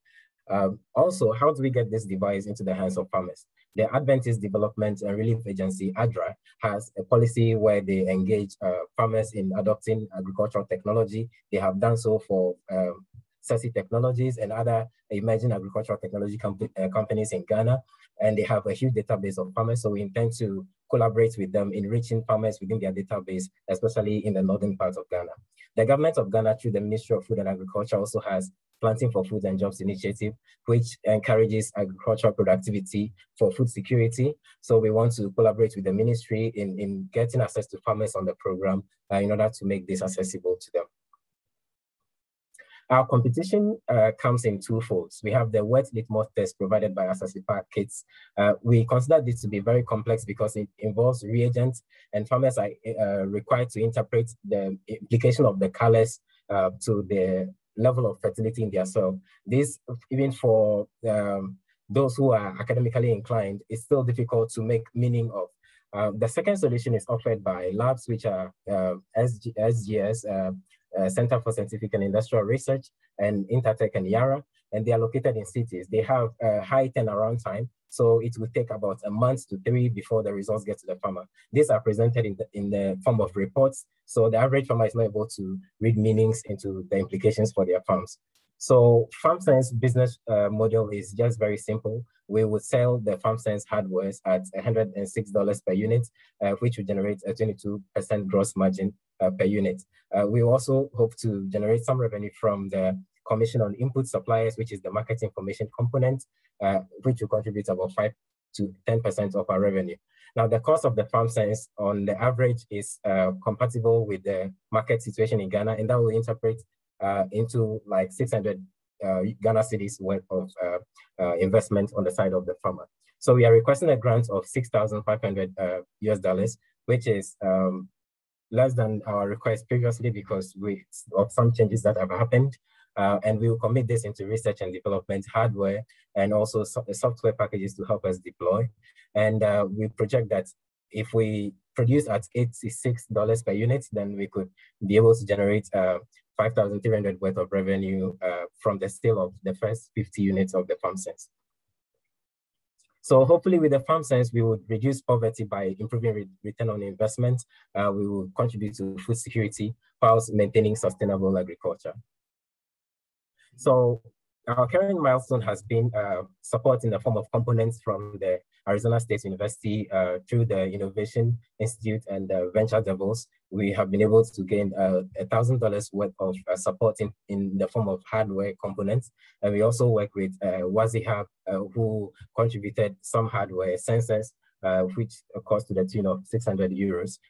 We currently have worked with Kumasi Hive and Innovation Hub in Ghana to build an MVP, which we have already tested with 2 farmers, and the results and the reply from them has been very positive. We also are developing a comprehensive marketing strategy that will give us a competitive advantage. And we are partnering with telcos to help deploy, especially because we will be communicating over voicemails and SMS. We will be working with the telecommunication companies in Ghana, especially MTN and Vodafone, to help us do the cellular communication coordination. We are also working with the Luminosity Lab at the Arizona State University to finalize our prototype into a more commercial based, like something we can easily commercialize. And so those are the milestones we've achieved from our previous meeting with the judges on the resolution team. On this note, we would pause and welcome your questions. Thank you. What is NPK in your device? What does that mean? Nitrogen, phosphorus, and potassium. So they are essential soil nutrients. And what is your relationship with ASU? Are there any IP issues that you need to worry about, or what is that relationship like? What are their expectations of your team? Right. So this the supports in the form of components are not IP related, and the collaboration with the Luminosity Lab is still also not IP related. Personally, I'm a student at Arizona State University in the WP Carey School of Business. So that is how we got to interact with them and collaborate on developing our solution. Okay.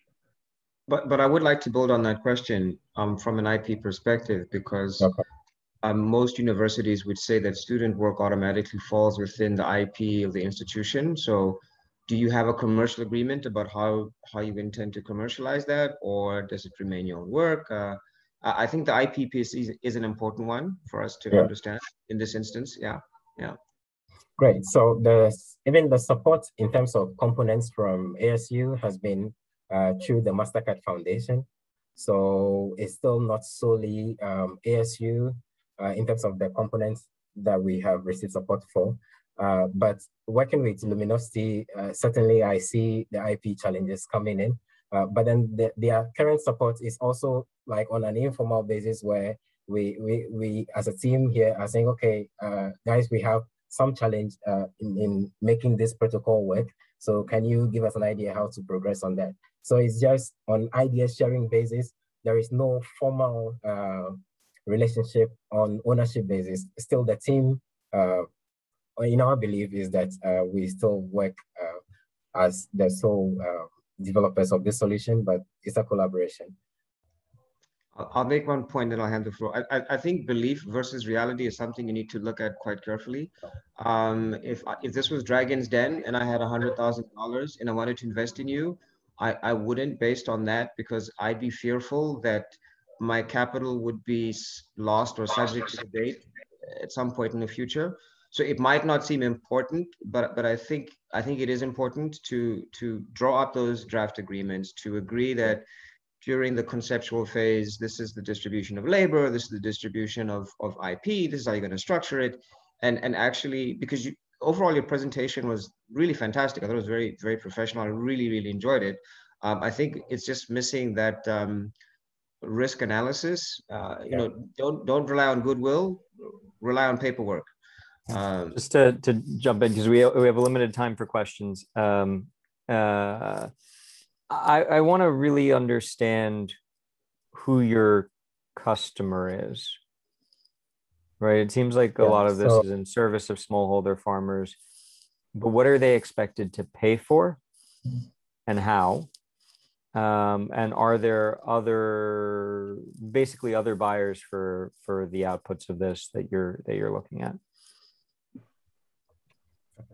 So I think John will respond later, but our target customers are mainly, I think we are targeting all classes of farmers, but then the main concern is on small to medium scale farmers, because we want to increase their output. And the market potential as to whether there is an available market, I've worked with Sasi Technologies, which is an agricultural technology company working in the post-harvest sector. And they also developed very simple post-harvest mitigation solutions that are costing within the same value. And so far, they have been able to scale. So the willingness of farmers to adopt these technologies has been proven, especially even with our initial testing with a smaller sample size. But the willingness to adopt these technologies has been confirmed from our earlier assessment. And we are hoping to reduce the cost, because we certainly know that the $600, even though it is matching with all the other technologies available, we still want to mitigate the cost to the average farmer. So that is something we are considering. And since we are coming in new, we hope that within 2 years, we should cut that cost down by 10 to 15%, possibly. Sure, but just as on the sales model for that, I mean, are they buying it on credit? Are they going to be making micropayments? I mean, we're talking about, if we use just your father's example, right? $600 would be a year's worth of labor, essentially, or 2/3 of a year's worth of labor. Even if it was down to $100, I mean, that's 10% of what's coming in. That's a big commitment, and probably a bigger outlay than there's capacity for. What's the thinking there? Yeah. So the operations of ADRA is to help farmers pre-sponsor some of these agricultural inputs. So ADRA has sponsored 300 farmers for other technologies. So this is something that we are discussing with them to see if they could help them do same, because if they are helping them on the post-harvest side, there is the cultivation side, which also needs attention. And secondly, farmers have farmer corporations, so they are able to group fund. So they contribute money, one person gets it, they share, and then later they help the others also purchase. So we want to let them have a lot more flexibility around purchase. So we are willing to make the cooperative infrastructure work in terms of purchase of these sensors. Yeah. Also, to add to what Abraham has already said, in specific regards to our farm sensor meter, which is a portable device for inside soil test, and it's only a one-time payment. Once you buy this particular device, you'll be able to test your soils and then get the results instantly. But when you require further in-depth analysis, you need to connect this with a smartphone that is running a farm sensor application. That is where the external factors come into play. So with just only the farm sensor meter, farmers are able to test their soils and they receive the results instantly. But for the farm-specific analytics, they need to pay more for that. Thank you.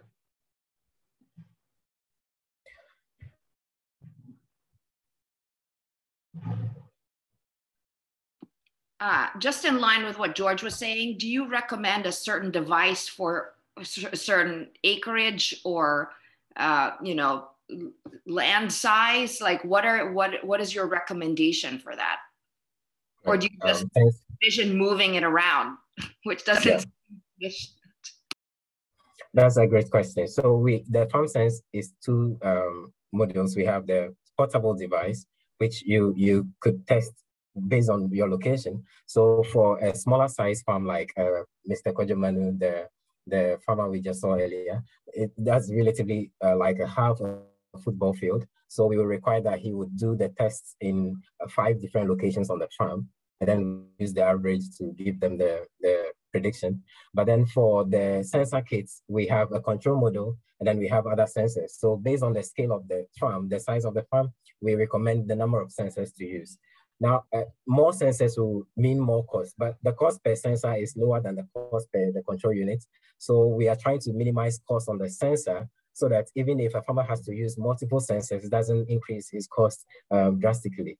So hopefully they would be using more sensors for the sensor kits if the size of the farm is larger. What do you think your biggest issue was from the last time you were in this round? I think probably communicating more clearly has been a challenge, and hopefully we hope we have overcome that in this. And also some of the clarities as to our structure has also not been in place at the time, so we've made a lot of progress on that as well. Besides, to add to what Abraham has already said, initially our system works on internet connectivity, but right now we've actually modeled in such a way that it works on cellular connectivity. So in the rural areas where we have poor connectivity, farmers will be able to use it. And we are using voicemail configured in local languages to communicate the results to farmers. So you test and then you receive either a text message on SMS, SDD, or you have a voicemail in the local language interpreting the results.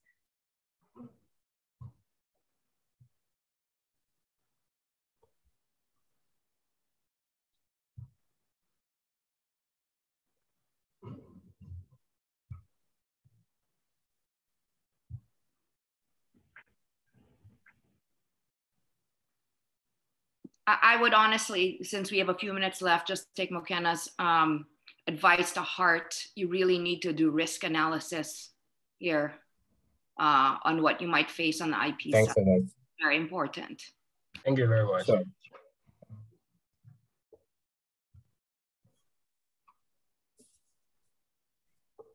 Right. Unless there are any other questions, I think thank you so much for your presentation and your time. Thanks so much for listening, and thanks for the much. recommendations as well. All right. Thank you, John and Abraham. Again, really appreciate that you took the time to put together your presentation and also participate today. That was the last presentation for this Social Venture Challenge. So a big round of applause virtually for everyone that pitched and participated today. It's not always the easiest, especially if you're presenting in a second or third language. We really, really, really want to communicate that we appreciate all the effort and all the work that you put into your projects. And we really, really appreciate the work that you're doing in your communities. As a few final reminders for competitors, we will be announcing winners beginning on Monday, June 7th at around 10 a.m. So I have your WhatsApp information already. If you are selected as a winner, we will be calling you. And if you are not, you can expect to receive an email notification in your inbox. Competitors, you are free to log off the call for today. Again, thank you for participating. We really appreciate all the hard work you put into today. For judges, we will be taking a break for about 40 minutes. We'll be reconvening on the separate deliberations call at 12:30 p.m. But otherwise, you are all free to disconnect. Thank you all. Thank you. Thanks so much.